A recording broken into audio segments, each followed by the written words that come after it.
Hi, welcome to మనం TV. నేను మీ కట్టా కార్తిక్. మనతో ఉన్నారు ప్రముఖ రాజకీయ విశ్లేషకులు అంకం చౌదరి గారు. సార్ నమస్కారం. నమస్తే. బాగున్నారా? బాగున్నానండి. సార్, విషయం ఏంటి అంటే, చట్టం తన చుట్టం అనుకున్నాడు, అధికారం శాస్త్రం అనుకున్నాడు. బిఆర్ అంబేద్కర్ రాజ్యాంగాన్ని పక్కన పెట్టేసి రాజారెడ్డి రాజ్యాంగాన్ని అమలు చేశాడు. తన పార్టీ నుంచి గెలిచిన ఎంపీనే జైల్లో పెట్టించి చిత్రవదరా కొట్టేరా చేశాడు. ఇలా ఆ కేసు జగన్మోహన్ రెడ్డి నమోదైంది. ఏతిరిగా ఐ థింక్ కూటమి వచ్చాక తొలి కేసు నమోదైంది. ఎలా చూస్తున్నారు ఈ కేసుని? ఈ కేసులో జగన్కి ఎలాంటి పనిష్మెంట్స్ ఉంటాయి? ప్రారంభం కార్తిక్ గారు, ఇది మొదలైంది. ఇది ఇంకా చాలా ఉన్నాయి. ఇంకో జన్మ అంటూ ఉంటే ఆ జన్మ కూడా రోజు న్యాయస్థానాల చుట్టూ తిరిగితే సరిపోయినటువంటి అభియోగాలు రాబోతున్నాయి. అంతేనా? వాళ్ళ మీద అందుట్లో ఎలాంటి ఎన్ని కేసులు పెట్టబోతున్నారు జగన్? సుమారు నాకు తెలిసి 112, 113 దాకా ఉన్నాయండి. 112, 113 కేసులు పెట్టారు. అంటే చాలా విధ్వంసాలకి ఆయనే మూలకాలకుడు. ఆయన యొక్క అనుమతితోటి ఇవన్నీ జరిగినాయి అని చెప్పని సాక్ష్యాధారాలతో సహా ఉన్నాయి.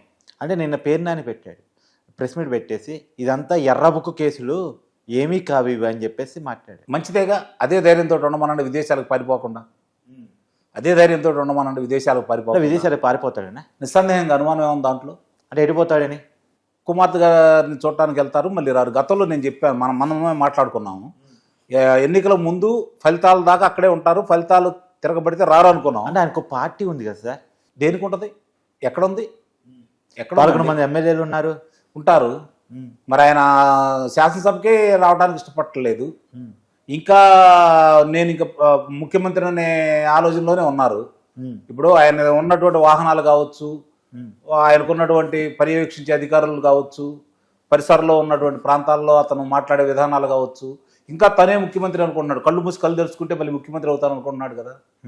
కళ్ళు మూసి కళ్ళు తెరిచేదానికి 5 సంవత్సరాలు వస్తాయి అనుకుంటున్నాడు. అవును, అలా అనుకుని ఉంటున్నాడు. మరి అతను విజయసారి పారిపోతాడంటే అనుకున్నాడు, కానీ తిరగబడింది కదా బొమ్మ. నాకు వచ్చింది కళ, వాస్తవం అది కాదని చెప్పిన అర్థం అవుతుంది కదా.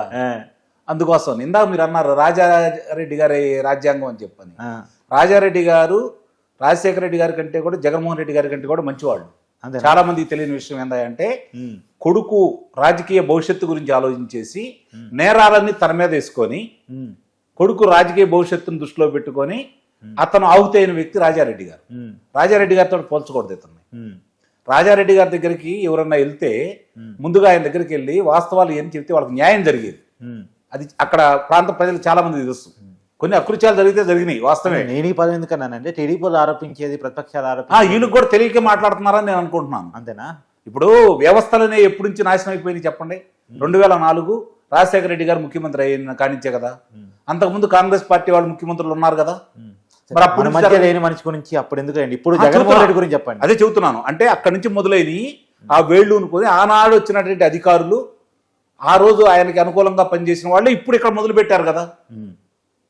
చూసారా మీరు వ్యత్యాసం? అదే అధికారులతో చంద్రబాబు నాయుడు గారు పనిచేయించుకున్నారు కదా, బాగానే పనిచేశారు కదా. మరి ఇతను వచ్చిన తర్వాత ఎందుకు అలా తయారయ్యారు అంటే, గత అనుభవాలు దృష్టిలో పెట్టుకొని. ఇప్పుడు ఆ రోజు ఉన్నటువంటి అధికారులే కదా న్యాయస్థానాల చుట్టూ తిరిగి కారాగార వాసం అయింది. మరి చంద్రబాబు నాయుడు గారు ఉన్నాడు 14 సంవత్సరాల వాళ్ళు కాలేదు కదా.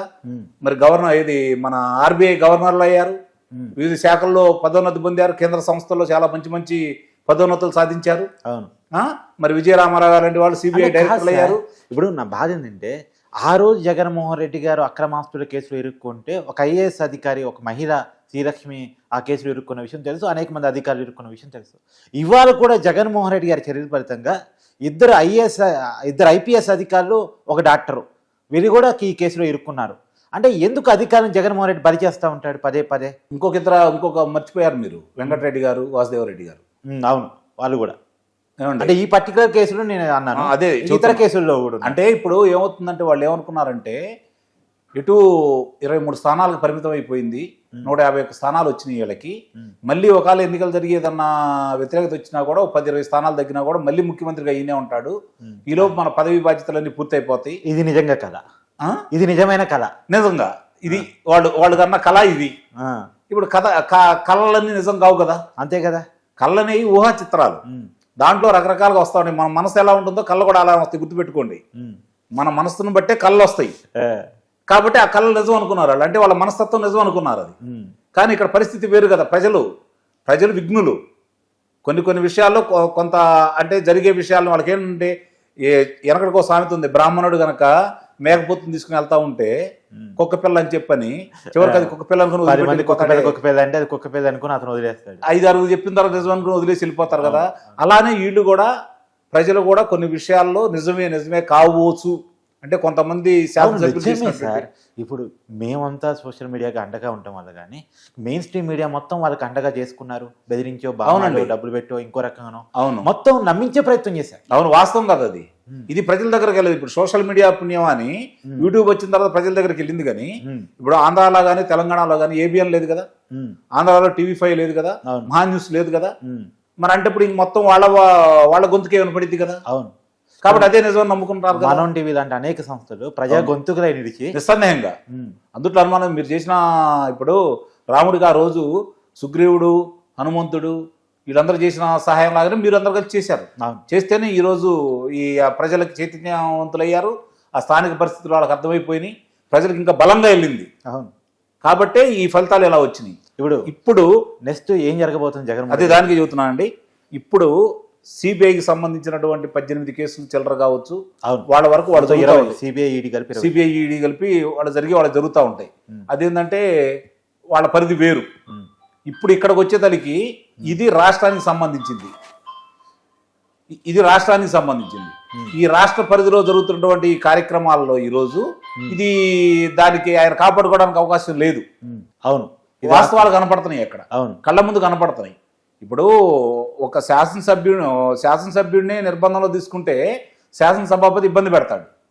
మరి అలాంటిది ఒక లోక్సభ సభ్యుడిని తీసుకున్న తర్వాత ఆ రోజు వాళ్ళకు ఉన్నటువంటి అధికారాన్ని అడ్డం పెట్టుకొని వాళ్ళని లోపరుచుకోవడం వల్లే ఆయన బయటపడ్డాడు. ఆ రోజు కూడా జగన్మోహన్ రెడ్డి అరెస్ట్ ఖాయం అని అంటారు నిస్సందేహంగా. అందుట్లో అనుమానమే లేదు.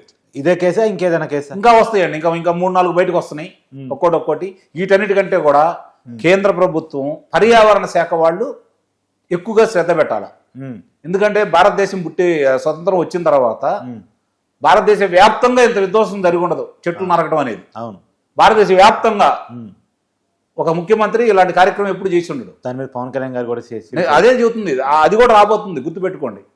ఇవన్నీ ఒకటి కాదు ఒకటి. దీనికి సంబంధించిన అధికారులు దాన్ని ఏ విధంగా అయితే ప్రేరేపించిన వాళ్ళు వీళ్ళందరూ కూడా రేపు పొద్దున చెట్లు అన్ని కాజేశారు. రుషికొండ ప్యాలెస్ మొత్తం కొండను వేసి చెట్లు కొట్టేసి నేను ప్రత్యక్షంగా ఈ మధ్య చూసి రావడం కూడా జరిగింది. గతంలో ఒకసారి వెళ్ళినప్పుడు వెళ్ళనీలేదు, మొన్న వెళ్ళి ప్రత్యేకంగా నేను చూసి రావడం కూడా జరిగింది. ఇంకా సందర్శకులకు అవకాశం లేకుండా ఉంది. అక్కడ అన్ని బారికేట్లు నిర్మించారు. పక్క నుంచి వెళ్ళి చూడటం జరిగింది. 2 పర్యాయాలు కూడా చూశాను నేను దాన్ని. మామూలుగా అంతకుముందు రుషికొండ వెళ్ళాను నేను, చాలా పర్యాయాలు వెళ్ళి రావడం కూడా జరిగింది. కానీ మొన్న వెళ్ళి చూసిన తర్వాత అక్కడ కొన్ని సముదాయాలు ఉన్నాయి, వ్యాపార సముదాయాలు చిన్నవి పెట్టుకుని ఉన్నాయి అనమాట. దాన్ని కూడా రేపు పొద్దున నేను వస్తే ఇప్పుడు వాళ్ళు అంటున్నారు పొరపాటున ఆయన వచ్చింటే మేము ఉండేవాళ్ళం కాదండి అంటే ప్రజలకు ఏ విధమైన అక్కడ ఒక అంటే బస్సు సముదాయం కూడా ఉందండి. ఓకే, దాన్ని కూడా తీసేశారు. సరే, ఎనీవే ఇక ఫైనల్గా చెప్పండి, ఎప్పుడు జగన్కి నోటీసులు రాబోతున్నాయి, ఎప్పుడు అరెస్ట్ జరగబోతుంది అంటే ఏం చెప్పచ్చు? ఈ నెలాఖరులోపు వరుసనే అందరికీ 41 నోటీసులు వెళ్తాయి. విచారణకు రమ్మంటారు. విచారణలో వాళ్ళు సరిగ్గా సమాధానం చెప్పరు, తింగరగానే చెబుతూ ఉంటారు.